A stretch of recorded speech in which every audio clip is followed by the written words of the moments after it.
So, you'd realize that you made a quote wrong decision only much after the event.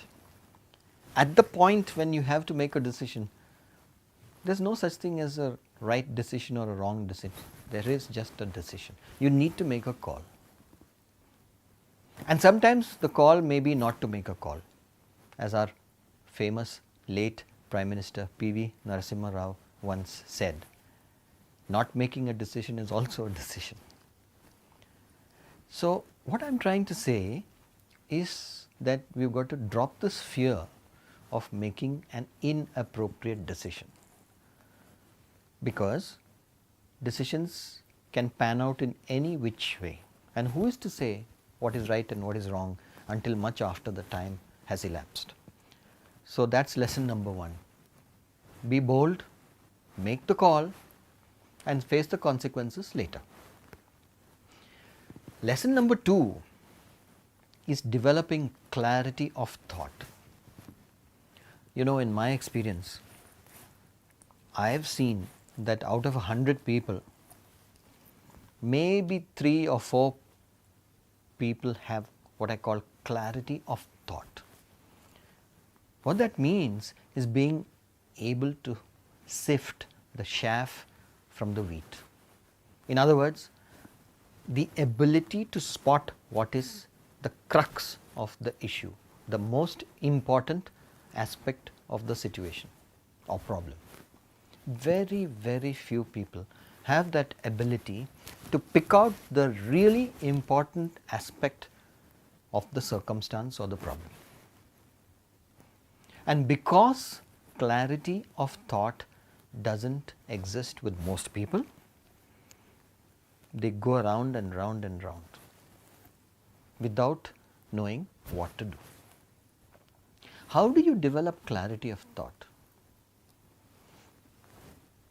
It is a skill that you can develop over a period of time by learning how to be balanced internally. What Krishna in the Bhagavad Gita calls equipoise. What the Navy SEALs, the United States Navy SEALs, the most fearsome warriors in the history of warfare, call balance in the face of the enemy. They are trained to be completely centered, unflustered.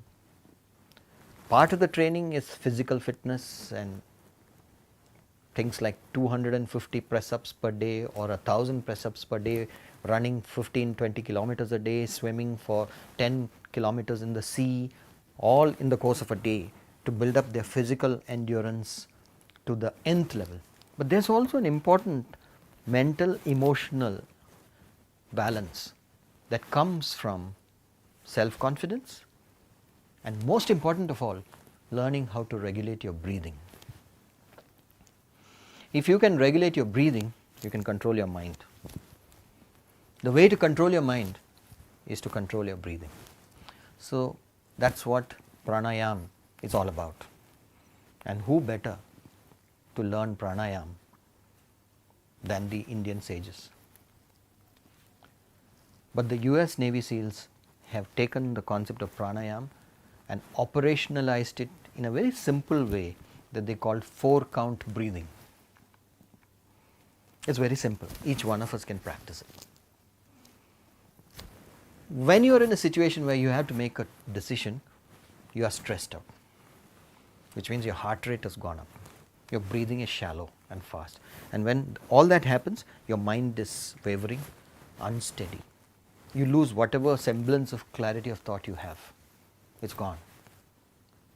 So, the first task when you have to make a decision, say in a crisis or an emergency, is to calm your mind down. Calming your mind down means calming your breathing, controlling your breathing, and this is the 4-count breathing technique.